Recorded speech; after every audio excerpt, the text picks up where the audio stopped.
Assalamualaikum warahmatullahi wabarakatuh. Bertemu lagi dengan Ibu Suci pada mata pelajaran Wawasan Ekologi kelas 11. Nah, anak-anak, pada pertemuan kali ini kita akan membahas mengenai identifikasi makhluk hidup tumbuhan.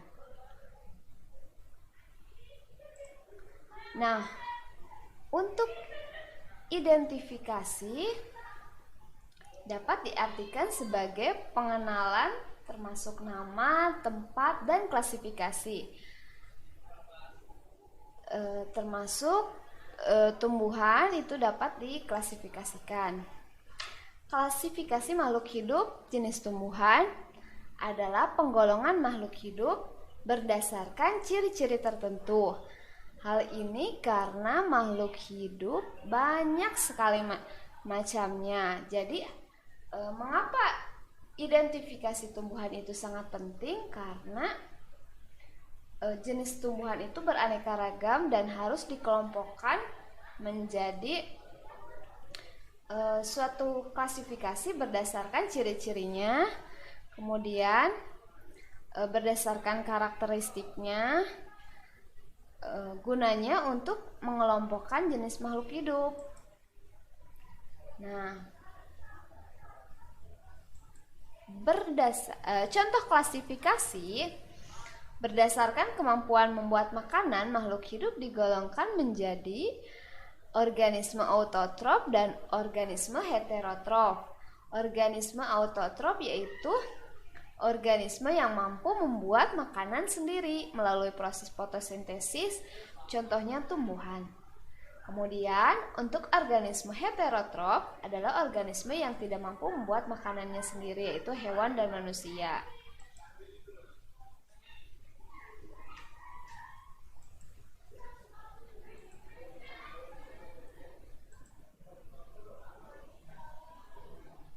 Berdasarkan habitatnya, tumbuhan dapat dikelompokkan menjadi 3 jenis, yaitu hidrofit, higrofit, dan xerofit.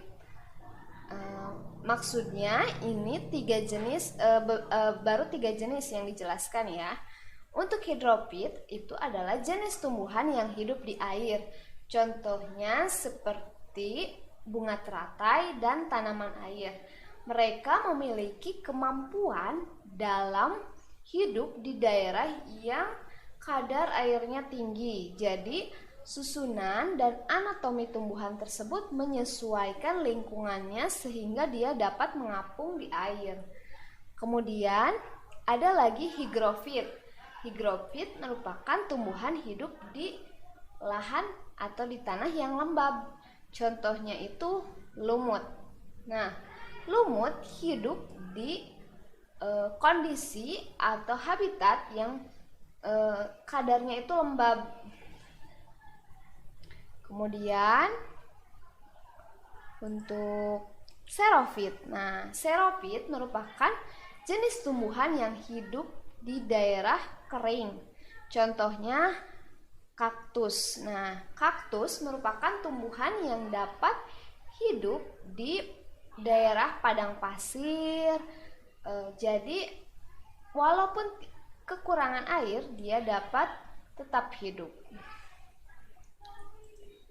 Kemudian taksonomi merupakan ilmu yang mempelajari tentang penelusuran, pengenalan, pengelompokan, dan penamaan tumbuhan.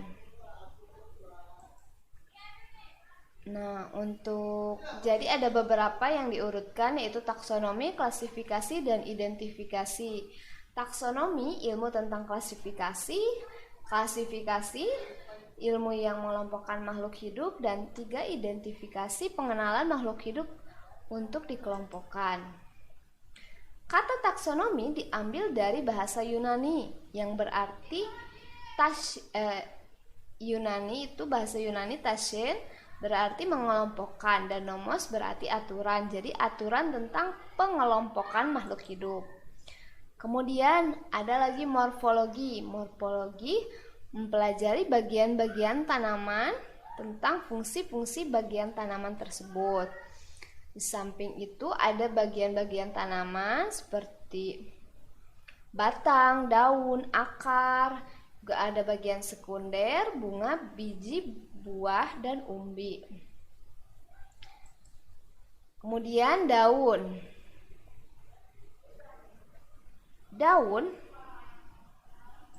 Daun merupakan proses terjadinya tempat terjadinya proses fotosintesis. Nah, Ibu membawa sampel setangkai ini tanaman, namanya ini tanaman bunga sepatu. Nah, kita bisa lihat dari tanaman ini kondisinya lengkap ya, ada memiliki daun, bunga, kemudian batang, dan akar. Di sini bentuk daunnya itu meruncing ya, jadi dari sini hampir bulat telur, bisa dilihat ini kemudian meruncing. Oke, untuk selanjutnya nah bagian-bagian daun yang lengkap antara lain daun pisang dan daun bambu. Daun yang tak lengkap itu contohnya hanya terdiri atas tangkai dan daun helai saja. Kalau daun yang lengkap itu punya pelepah, punya tangkai dan helai daun. Nah, kalau ini jenis bunga sepatu itu termasuk daun yang tak lengkap kalau nama istilah morfologinya. Kenapa daun tidak lengkap? Karena dalam daun ini atau bagian daun ini hanya memiliki tangkai dan helaian daun saja, tidak ada pelepahnya. Oke, untuk selanjutnya, nah, bentuk daun itu seperti yang tadi Ibu katakan beraneka ragam. Jadi permukaannya itu ada yang licin, ada yang kasar. Nah, kalau ini biasa ya, tidak licin dan tidak kasar, tetapi ujung atau pinggir-pinggir daun ini bergerigi. Nah, kemudian setiap daun juga memiliki ketebalan yang berbeda-beda. Oke, selanjutnya morfologi daun dibagi menjadi 3, yaitu ada yang berdasarkan tepi daun, ada yang rata, ada yang bergerigi, dan berdasarkan jumlah anak daun dalam satu tangkai, dan juga berdasarkan tulangan daun. Nah, tulangan daun itu yang seperti ini ya, urat-urat yang ada dalam daun ya, jadi terlihat bentuk urat-urat daunnya ya, seperti itu.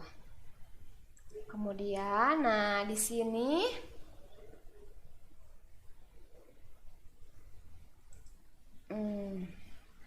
sini ada berbagai macam jenis morfologi tepi daun ya. Macam-macam, namanya juga ada undulate, sinuate, serate, dentate, lobate, dan masih banyak yang lainnya. Ini daun yang bisa kita temukan dalam kehidupan sehari-hari. Oke, untuk selanjutnya akar. Nah, akar itu ada 2 jenis, ada akar serabut dan akar tunggang maksudnya. Akar serabut itu biasanya pada tanaman monokotil atau berkeping satu. Kemudian akar tunggang itu pada tanaman dikotil atau biji berkeping 2. Nah, ini fungsi dari akar ya. Fungsi dari akar itu tentunya menyerap atau mengabsorpsi air dan garam yang terlarut dari bawah hingga dia kemudian menyalurkannya ke seluruh bagian tubuh tumbuhan. Kemudian batang merupakan organ tumbuhan yang tumbuh ke atas.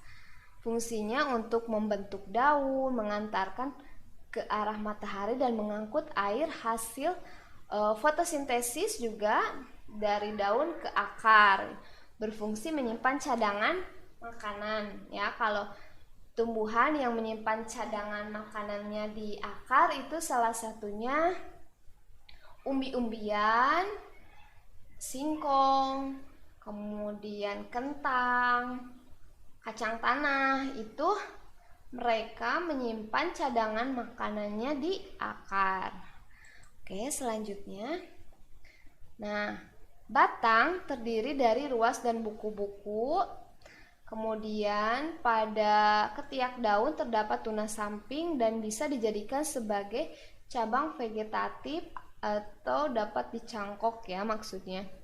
Kemudian anatomi batang dikotil memperlihatkan dari luar terdiri dari epidermis, korteks, dan silinder pusat.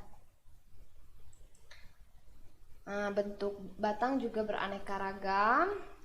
Ada yang lurus, ada yang arah tumbuhnya juga ada yang menggantung, berbaring, menjalar, memanjat, dan membelit. Misalnya tanaman sirih itu batangnya itu dia dapat menjalar ke pohon, jadi menempel, hidupnya itu menempel pada organisme lain tetapi tidak parasit.